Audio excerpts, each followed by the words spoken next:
पूर्व केंद्रीय मंत्री मणिशंकर अय्यर चर्चा में हैं और उसकी वजह है उनकी आने वाली एक किताब का second volume a Maverick in politics.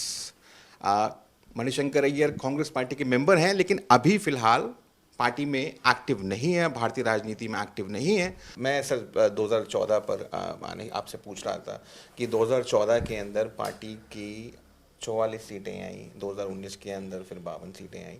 आपको क्या लगता है इतना काम होने के बावजूद लोगों ने आपको 2014 में क्यों नकार दिया? एक तो मैं ये कहूँ कि मैंने आप हाँ बिल्कुल बिल्कुल इसकी स्पष्टीकरण मुझे देना है कि 2009 में मैं अपना चुनाव हार गया था। तो 2009 से 14 तक हालांकि मैं राज्यसभा में था, मैं सरकार में नहीं था। तो मैं एक जो बाहर से जो देख रहा था, दो चीज़ मुझे लगे कि हमारे लिए बहुत नुकसान हुआ, हमारी छवि पर कलंक पड़ी। एक तो ये कॉमनवेल्थ गेम्स जिसके खिलाफ मैंने बहुत कुछ कहा था जबकि मैं खेल मंत्री था, लेकिन मेरी बात नहीं सुने, उन्होंने कलमाड़ी की बात सुना और नतीजा ये कि हमारी छवि बहुत ही गिर गई सन 2010 में। और यहाँ तक कि शीला दीक्षित जिन्होंने इतना अच्छा काम किया था दिल्ली में 15 साल से लगातार, वो वहाँ हार गए। दूसरी चीज़ जिस पर कि मैं जोर लगाऊंगा वो अन्ना हजारे का जो अनशन था, इंडिया अगेंस्ट करप्शन, ये हुआ सन 2012 में। उनको इजाज़त नहीं दी गई रामलीला ग्राउंड्स में अपना अनशन करने के लिए, और उनसे बताया गया कि राजघाट के बगल में जो जगह है वहाँ आप कीजिए जो भी करना हो। फिर दबाव आने के कारण हमारे गृह मंत्री ने मान लिया कि वो रामलीला ग्राउंड्स जा सकते हैं और वहाँ उसको वो जो उनको करना था वो कर सकें।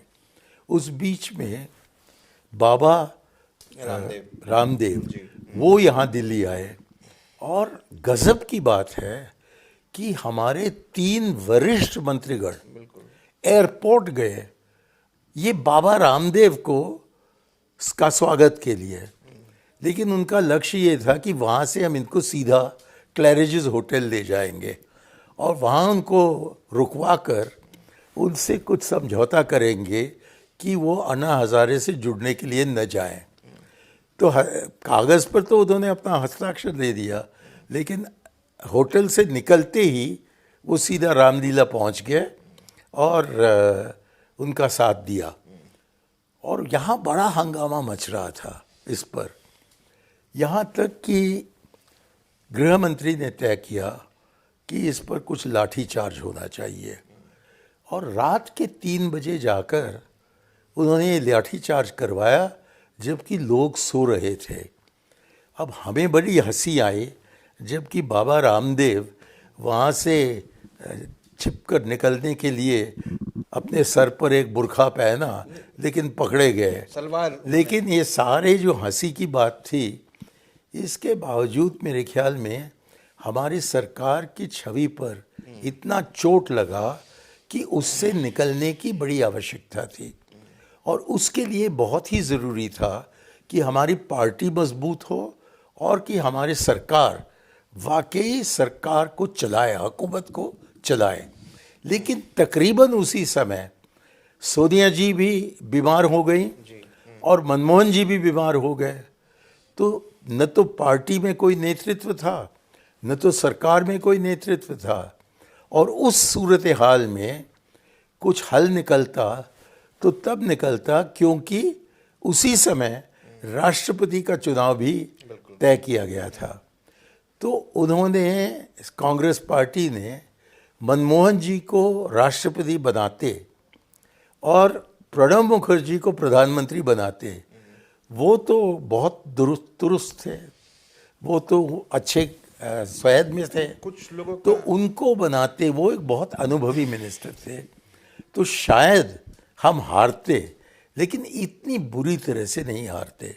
तो कॉमनवेल्थ गेम्स, अन्ना हजारे का अनशन, और ये तीसरी चीज़ जो मैं कह रहा हूँ अभी कि मनमोहन जी को वहाँ रखना जबकि उनकी सेहत ठीक नहीं था, इसका लंबे तौर पर नतीजा ये हुआ कि हम सन 2014 में हारे। लेकिन मुझे लगता है कि यदि प्रणब मुखर्जी को प्रधानमंत्री बना देते तो तब भी शायद हम हारते, क्योंकि 10 साल हो चुके थे। लेकिन मुझे लगता है कि हमें 140 सीट मिलते, 44 नहीं। अय्यर साहब, आप हमेशा फिरका परस्ती के खिलाफ एक मजबूत स्टैंड लेते रहे। देश भर के अंदर चाहे जौनपुर हो, अजमेर शरीफ हो, संभल हो, जगह जगह पर ASI सर्वे, मस्जिद को लेकर मंदिर होने का दावा किया जा रहा है। आप इसको बाबरी के कॉन्टेक्स्ट में किस तरीके से देखते हैं? क्योंकि क्या फ्लड गेट तभी उसी ज़माने में खुला ये पूरे दिन? इसका मूल कारण है कि नरसिम्हा राव जी ने आडवाणी जी के साथ तुष्टीकरण की, उन्होंने संघ परिवार के साथ तुष्टीकरण की, RSS के साथ तुष्टीकरण की। वो उत्तर प्रदेश के जो मुख्यमंत्री थे कल्याण सिंह, उनसे तुष्टीकरण की। साधुओं और संतों को वो अपने घर बुलाते थे कि उनके ज़रिए कुछ हल निकलेगा। और उन्होंने सोचा कि जो प्रतिज्ञा कल्याण सिंह जी देते हैं सुप्रीम कोर्ट में, तो उस पर वो सुदृढ़ रहेंगे। लेकिन दुनिया जानती थी कि इन्होंने और कोई शपथ लिया था राम के नाम में। और मैंने आडवाणी जी से पूछा संसद में कि ये आपने 2 अलग अलग शपथ लिए हैं, एक हमारे संविधान के प्रति और एक राम लल्ला के प्रति, तो इनमें किसको आप प्राथमिकता देते हैं?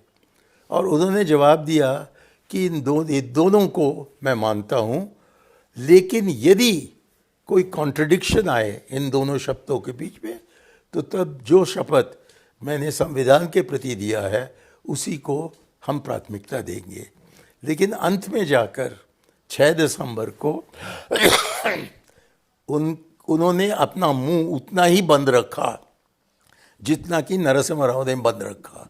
दोनों ने मौन व्रत ले दिया और जिन्होंने बाबरी मस्जिद को एक एक करके उनके गुंबदों को तोड़ा, और वो भी कितने घंटे के दौरान, और पूरा पैरामिलिट्री वहीं खड़ी थी फैज़ाबाद और अयोध्या के बीच में।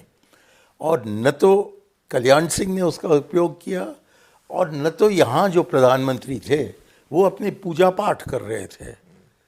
और उन्होंने प्रेसिडेंट्स रूल वहीं के वहीं उसका ऐलान करना था, जबकि ये हमला होने लगा। और यदि वो करते तो तब वो पैराट्रूपर्स को बिठाकर शायद गुंबज़ों को हम बचा सकते थे, थोड़ा बहुत कुछ हानि पहुंचता था। लेकिन कि तीनों गिरे और कुछ न हो और पूरी देश इस मजाक को देख रहे हैं, ये नहीं होता। तो वहाँ से शुरू हुआ कि जो आडवाणी जी ने रथ यात्रा निकाला था पहले साल, मतलब 1990 में, और जिससे वो एक संदेश भेज रहे थे, जबकि बाबरी मस्जिद गिरी तो तब उस संदेश में कुछ अर्थ निकल आया।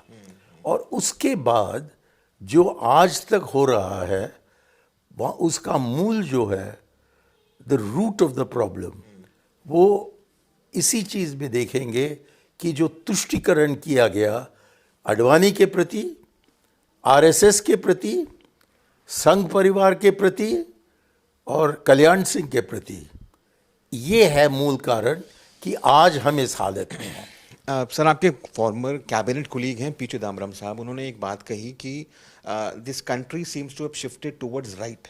ये इसका दक्षिणपंथी, किसने कहा? पी चिदम्बरम जी ने ये कमेंट किया, अच्छा, उनको कोट किया उनको। अभी उन्होंने मुझे कोट किया? नहीं, उन्होंने जनरली ये कोट किया कि this country seems to have shifted towards right.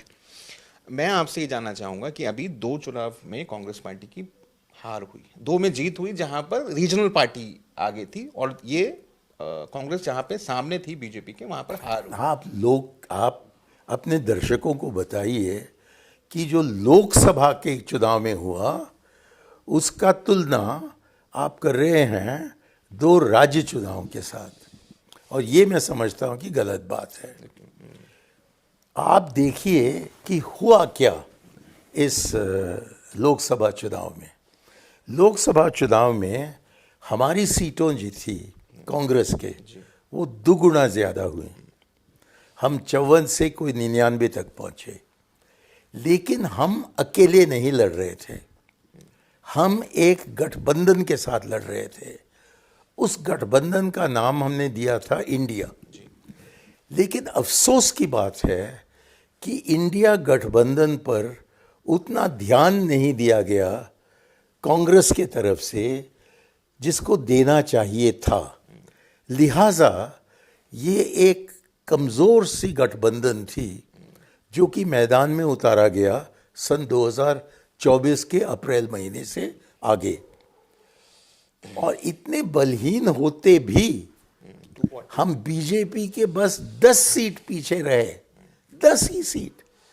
यदि थोड़ा बहुत और मेहनत लगाया होता, थोड़ी बहुत और कोशिश करते कि अन्य पार्टियों को हम अपने साथ जोड़ें, यदि थोड़ी बहुत कुछ प्रयास होता कि उनको भी वही सम्मान दिया जाए जो कि हम चाह रहे थे कि हमारे लीडर को दिया जाना चाहिए, तो तब मुझे लगता है कि सन 2024 में ही हम मोदी को हरा देते।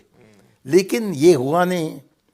और उसके बाद क्योंकि गठबंधन पर ध्यान नहीं दिया जा रहा है, तो हरियाणा में हम 1% वोट में बीजेपी के पीछे रहे, 1%। और राहुल जी ने तय किया था कि हरियाणा के चुनाव में हम आम आदमी पार्टी के साथ चलेंगे। और ये तय होने के बाद बहुत अफसोस की बात है कि वो अमेरिका चले गए। और जबकि वो अमेरिका में 4 दिन रहे, तो उसके दौरान यहाँ जो लोग थे उन्होंने कहा कि कोई गठबंधन नहीं होगी एपी से और अकेले हम लड़ेंगे। तो 1% से हम हारे और इसका नतीजा सीट्स में काफ़ी रहा।